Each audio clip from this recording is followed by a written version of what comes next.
Hello everyone, मैं Sangeeta expert से आप सबका स्वागत करती हूँ।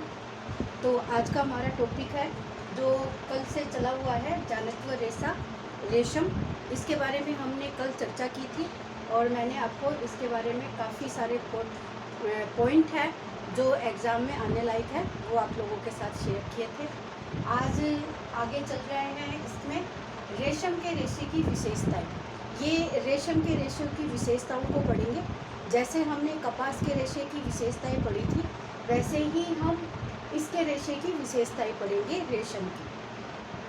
कई बच्चों के कमेंट आ रहे हैं कि आप मैडम इसकी पीडीएफ बना के शेयर करो, इसके नोट्स वगैरह अवेलेबल कराते हो।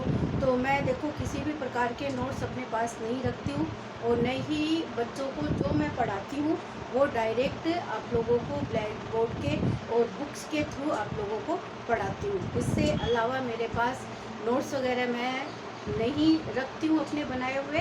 मैं डायरेक्ट अपने जो स्तर के अकॉर्डिंग है, मैं अपने आप ही अपने नोट्स है वो डायरेक्ट बनाती हूँ। तो आपको जितना सिलेबस है मैं यहाँ पे करवा रही हूँ। तो जो आपकी 11th और 12th की बुक के अंदर जो सिलेबस दे रखा है वो उससे कहीं ज़्यादा है। उसमें खाली आपका क्या है, टॉपिक है, उसका थोड़ा थोड़ा डिस्क्रिप्शन है वो उसमें दे रखा है। बाकी यहाँ पे कॉलेज स्तर के ऊपर जो आपका सिलेबस चलता है उसी के अकॉर्डिंग मैं आप लोगों को तैयारी करवा रही हूँ। तो जहाँ तक हो सके मैं आपको सारे टॉपिक है वो होम साइंस के कवर करवाऊँगी। बाकी का आपका फर्स्ट जो टॉपिक है राजस्थान जीके, वो आप सबको अपने हिसाब से तैयार करना होगा। तो आज हम इसकी चर्चा कर रहे हैं रेशम के रेशों की विशेषताएं। हमने इसमें पहला जो टॉपिक है वो देखा है संगठन। हमने कपास का देखा था संगठन। कपास के संगठन में क्या था, कार्बन थी, हाइड्रोजन था और ऑक्सीजन था। और इसमें रेशम में क्या है, हमारे पास कार्बन है, हाइड्रोजन है, ऑक्सीजन है और नाइट्रोजन है। इसी से ही प्रश्न बनता है कि जो जानत्व रेशा हमारा रेशम है उसका संगठन क्या है, उसके अंदर किन किन तत्वों की उत्पत्ति है वो उसके अंदर देखी जाती है। तो आपको ये चारों टॉपिक है इसके ये ध्यान में रखने होंगे। इसमें ऑक्सीजन की मात्रा पाई जाती है और खासकर आपको नाइट्रोजन पे ध्यान देना है, क्योंकि प्रोटीन रेशे के अंदर नाइट्रोजन की मात्रा भी बहुतायत से मिलती है। गोंद देखा जाएगा तो वो इसके अंदर सेरेसिन नामक गोंद पाया जाता है और प्रोटीन देखा जाए तो फाइब्रिन नाम की प्रोटीन है वो इसके अंदर पाई जाती है। सूक्ष्मदर्शी संरचना, माइक्रोस्कोप से देखने के बाद में ये रेशा हमें दो धागों के रूप में दिखाई देता है। और ये धागे दो क्यों होते हैं, क्योंकि जो इसका कीड़ा होता है ये उस कीड़े की जो संरचना में आगे इसके दो मुख पे दो छिद्र होते हैं जिसके माध्यम से ये अपनी लार ग्रंथिकाएं हैं वो दो हिस्सों में एक साथ निकालते हैं और उस दोनों हिस्सों को मिलाकर अपने रेशे को ये अपने ऊपर लपेटता है। इसी कारण इसके रेशे हैं वो चिकने दिखाई देते हैं, कोमल दिखाई देते हैं और दो अलग अलग रेशों के रूप में इसकी जो विकृति होती है वो हमें इसमें दिखाई देती है। आगे है इसका व्यास। व्यास है जी 0.0059 से लेके 0.0018 तक इसका व्यास है वो आपको दिखाई देता है। व्यास का मतलब आप जानते ही होंगे, ये धागा है और धागे को यहाँ से कट करेंगे तो यहाँ पे जो इसकी पूरी संरचना है उसका माप बताया गया है। और इस माप के आधार पर हम ये बता सकते हैं कि ये रेशा इतना बारीक होता है कि ये 0.0059 इंच से इसका व्यास है वो देखा जाता है। लंबाई है वो 300 से लेके 1800 मीटर तक इसकी लंबाई है वो हमें दिखाई देती है। यानी ये रेशा क्या है, जानत्व रेशा है, वो हमारा फिलामेंट रेशे के नाम से जाना जाता है। प्राकृतिक रेशों में रेशम है वो हमारा फिलामेंट रेशा है जो खाली रेशम ही होता है। बाकी के जितने भी हम रेशों के बारे में पढ़ेंगे सारे के सारे रेशे हमारे क्या है, स्टेपल है। स्टेपल का मतलब आपको बताया था छोटे रेशे और फिलामेंट का बताया था मैंने लंबे रेशे, लंबे रेशे। तो फिलामेंट ध्यान रखना, फिलामेंट कहा जाता है लंबे रेशों को और स्टेपल कहा जाता है छोटे रेशे को। जो इसकी व्यास और लंबाई है इसके ऊपर भी प्रश्न बनता है, इसकी जो संगठन है इसके ऊपर भी, और सायसिन और फाइब्रिन गोंद है ये भी आपका दोनों के ऊपर प्रश्न है वो देखा जाता है। इसका रंग कैसा होता है? इसका रंग उज्ज्वल होता है, क्रीम और पीले रंग का आपको ये शिल्क है वो दिखाई देता है। चमक इसके अंदर ज़्यादा पाई जाती है। सबसे ज़्यादा चमकीला प्राकृतिक रेशों में देखा जाए तो सबसे ज़्यादा चमकीला रेशा हमारा ये होता है सिल्क। मजबूती है इस रेशे के अंदर, मजबूती है वो काफ़ी अधिक होती है। इस रेशम के धागे को अगर रेशे को तोड़ा जाए तो ये जल्दी से टूटता नहीं है। इसी से हम देख सकते हैं कि इसकी मजबूती है वो सबसे अधिक बताई गई है, कॉटन से भी अधिक इसकी मजबूती बताई गई है। फफूंद एवं कीड़े हैं, इस कपड़ों के ऊपर कोई विशेष इसकी प्रतिक्रिया नहीं देखी जाती है, लेकिन फिर भी हमें इन कपड़ों के रख रखाव के अंदर विशेष रूप से ध्यान देना होता है।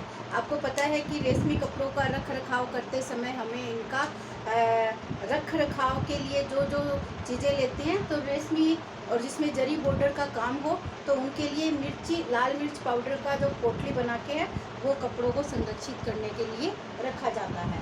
फिर इसके अंदर प्रत्यास्था देख लिया। प्रत्यास्था का मतलब मैंने बताया था कि धागे को खींचे तो वो बढ़ जाता है, छोटे तो वो वापस अपनी पूर्व आकृति में आ जाता है।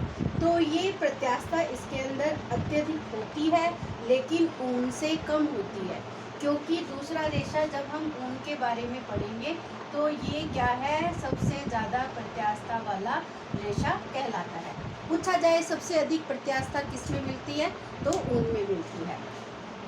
फिर प्रतिस्कंधता का जो ऊन है वो भी इस रेशम के अंदर अधिक होता है, लेकिन वो भी ऊन से कम होता है, क्योंकि ऊन में सबसे ज़्यादा प्रत्यास्था बताई गई है। प्रत्यास्था भी बताई गई है और प्रतिस्कंधता का गुण भी बताया गया है।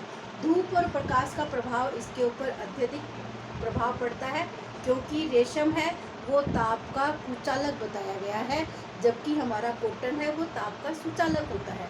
इसीलिए उसको उबाल के भी धो सकते हैं और गर्म इस्त्री भी उनके ऊपर आसानी से कर सकते हैं, लेकिन इसके ऊपर हम गर्म इस्त्री है सिल्क के ऊपर नहीं करते हैं। सिल्क के कपड़ों के ऊपर हम बारीक पतला कॉटन कपड़ा बिछाने के बाद सिल्क के ऊपर प्रेस हमें करनी चाहिए। तो धूप का प्रभाव भी इसके ऊपर अत्यधिक पड़ता है।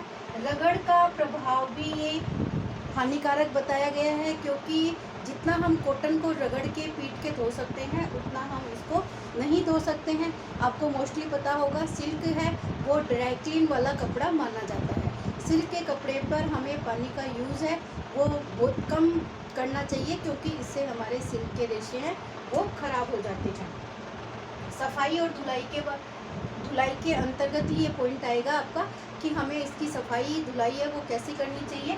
तो इनकी है वो ड्राई क्लीन बताई गई है, जिसके अंदर हम पानी का प्रयोग नहीं करते हैं और पेट्रोल इनके माध्यम से, फिर ईथर, बेंजीन इनके माध्यम से इस कपड़े की धुलाई है वो साधारण तरीके से हम कर सकते हैं।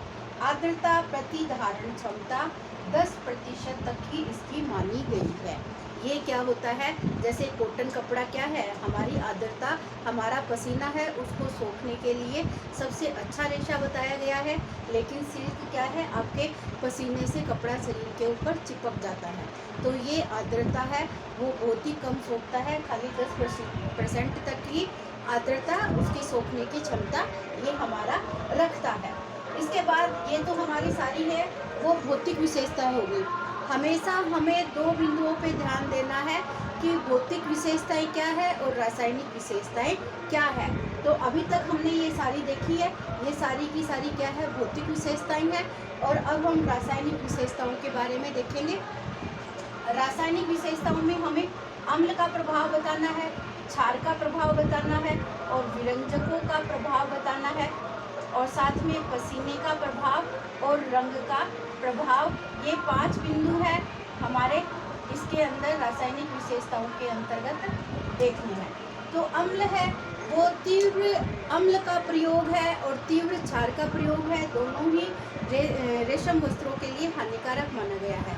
इनके तनु घोल है वो इसके लिए पर्याप्त माना गया है। तनु घोल का प्रयोग भी हमें इसके ऊपर रासायनिक और जो विशेषताएं हैं इसके अंदर हमें तनु घोल का प्रयोग है वो ज़्यादा से ज़्यादा करना चाहिए। विरंजक मतलब इसकी साफ सफाई से होता है कि कैसे हमें विरंजकों का प्रयोग करना चाहिए, कैसे इस रेशे की धूल गंदगी या इसको उज्ज्वलता का गुण प्रदान हम कर सकते हैं। तो उसके ऊपर भी हमें तीव्र विरंजकों का प्रयोग नहीं करना है, बल्कि तनु विरंजकों का प्रयोग ही इसके लिए रेशम के लिए उपयोगी होता है, क्योंकि रेशम का रेशा है वो बहुत ही कोमल और नाजुक बताया गया है। यहाँ पर भी मैंने आपको बताया है कि इसकी जो सूक्ष्मदर्शी संरचना देखें तो ये चिकने होते हैं और कोमल होते हैं, इसीलिए इसकी जो इनके ऊपर अम्ल छाल का प्रयोग है वो भी हम तीव्र रूप का प्रयोग है वो नहीं कर सकते हैं। पसीने का प्रभाव से ये हानिकारक प्रभाव पड़ता है, पसीने को सोख नहीं सकता है, और साथ में पसीने का जब प्रभाव इसके ऊपर पड़ता है तो इसके रेशे हैं पूर्णतः क्रैश हो जाते हैं और ख़राब हो जाते हैं।